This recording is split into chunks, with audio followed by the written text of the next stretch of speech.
On considère ici MNR muni de son produit scalaire canonique.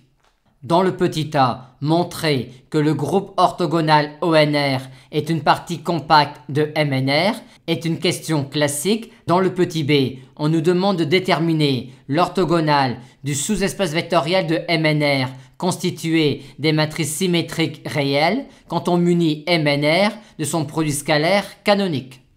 Étape 1. Si une matrice carré M appartient à l'orthogonale de SNR, on aura alors pour toute matrice symétrique réelle grand S le produit scalaire de S avec M qui sera nul. Et en écrivant alors cela pour les matrices S égale EII qui sont des matrices symétriques réelles, on en déduit que les coefficients diagonaux de M sont nuls.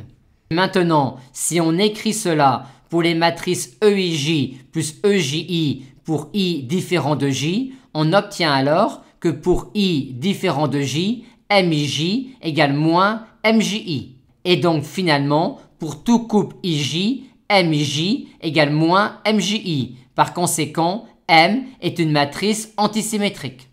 Réciproquement, considérons S une matrice symétrique, A une matrice antisymétrique et montrons que les deux matrices sont orthogonales pour le produit scalaire canonique sur MNR. D'un côté, leur produit scalaire vaut trace de transposé de S fois A, à savoir trace de SA. Mais d'un autre côté, leur produit scalaire vaut également la trace de transposé de A fois S, c'est-à-dire la trace de moins AS, soit encore l'opposé de la trace de SA.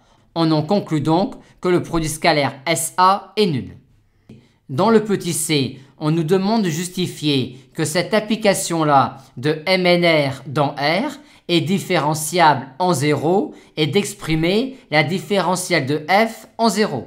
Dès que l'on aura justifié que l'application qui a M associe exponentielle de M est différenciable en 0 et exprimer sa différentielle en 0, le problème sera terminé.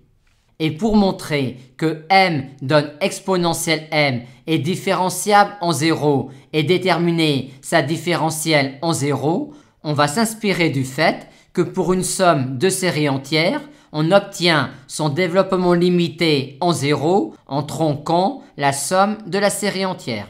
Aussi, pour montrer que M donne exponentielle M est différenciable en 0 et déterminer sa différentielle en 0, on va montrer que M donne exponentielle M admet quand M tend vers 0 un développement limité à l'ordre 1 en utilisant la définition sous la forme de la somme d'une série de exponentielle M.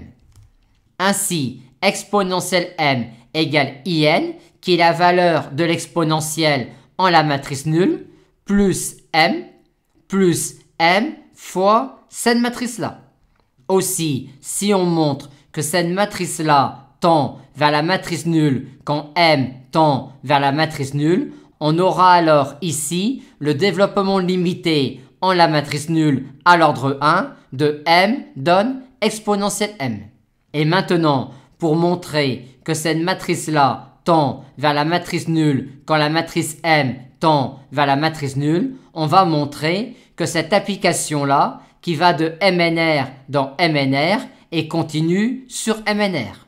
En effet, une fois montré que U est continu sur MNR, on pourra dire que U de M tend, quand M tend vers la matrice nulle, vers U de la matrice nulle, qui est la matrice nulle.